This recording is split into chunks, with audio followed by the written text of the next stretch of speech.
Ready to take a deep dive into the dance world. Let's do it. We're talking sequins, sweat, and that age-old question.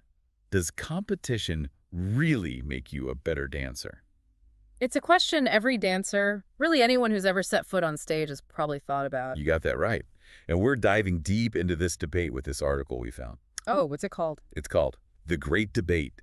Does competition make you a better dancer or just better at competing? Ooh, catchy. Right. They really break down both sides of the argument. And throw in some stats, too. Oh, absolutely. Right. In fact, they start off by comparing competition to like a crash course in high-pressure practice. Which, when you think about it, makes sense. Totally. Those performance deadlines are no joke.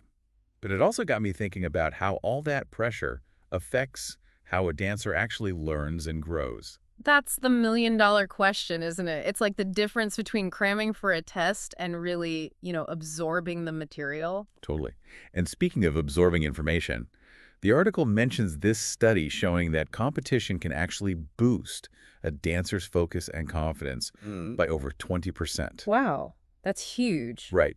But is that really like sustainable growth, or is it more like a temporary adrenaline rush? Right, exactly. Does nailing that one combination on stage under all that pressure actually make you a more technically sound dancer overall? Okay, so then competition can make you really good at, like the article says, competing. Exactly. But does it necessarily make you a better artist? That is the question. They use Maddie Ziegler from DanceMoms as an example, Oh, interesting. saying that competition honed her technique and her stage presence.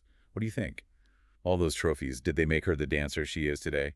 Well, she's a super interesting example. I mean, her career really took off in that competitive dance world. Yeah. But I think it's important to maybe differentiate between, like, her natural talent and the platform competition gave her. It gave her visibility for sure, but did it actually make her more technically proficient? Debatable. I mean, we could analyze her technique for hours, but Please, let's not dissect, like, years of Dance Moms footage, let's not. tempting as it may be. Very tempting. Okay, so the article also talks about how inspiring it can be to be surrounded by all those other talented dancers.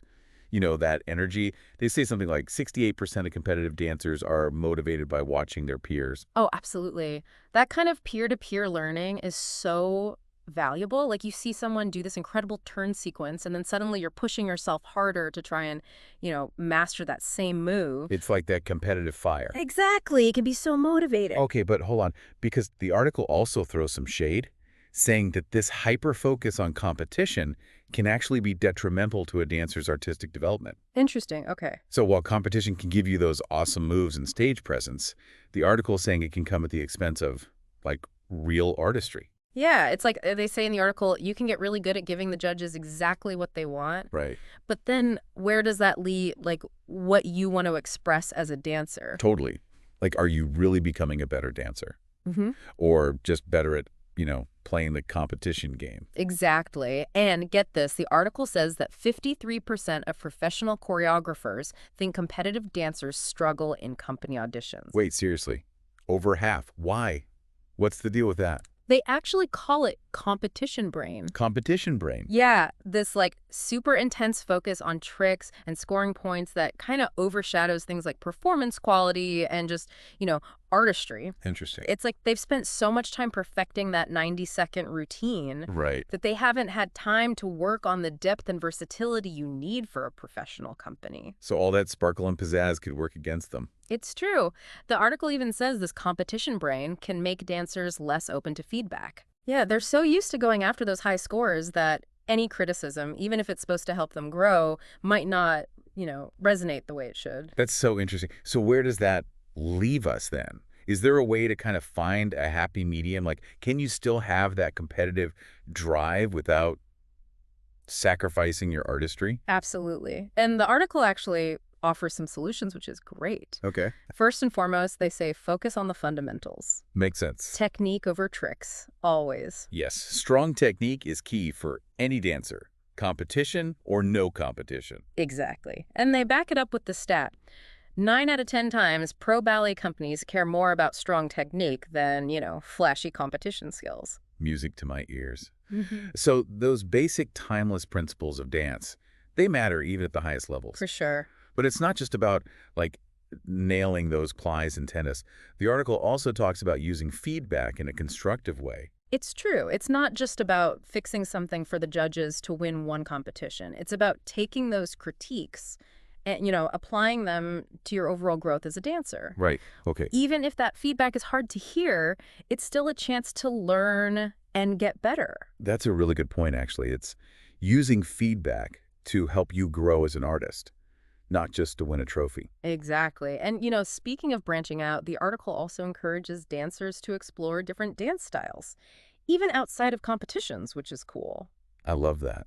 Trying different styles is like, I don't know, adding spices to your cooking. 100%. It makes you a more well-rounded dancer, right? Totally. It's about broadening your horizons and finding new ways to move your body and really express yourself. Yeah, that makes you more versatile for sure. But how do you find that balance then? You want to kill it at competitions, but also not lose sight of the art of dance. How do you do that? Right. It's the million-dollar question. And the article talks about this, the difference between dancing to impress, right, and dancing with intention. Ooh, dancing with intention. I like that. What does that mean? Well, it's moving beyond just nailing the choreography or trying to, please the judges.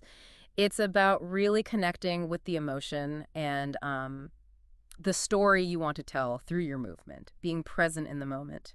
So competition can be amazing, right? To push yourself technically and artistically, but it shouldn't overshadow the whole reason why most dancers start dancing in the first place. Exactly, which is The love of it. Yes, exactly. Remembering why you fell in love with dance, that's what it's all about. It's finding that sweet spot between technical mastery and, really expressing yourself, knowing that competitions can be great, but they don't define you as a dancer. Couldn't have said it better myself. Yeah. So to all our dancers listening out there, chase those dreams, keep pushing those boundaries, but never forget what makes dance special. The joy of it. And that's a wrap on this deep dive. Let us know in the comments how you find that balance. Do you feel that push and pull between, competition and artistry? We want to know what you think.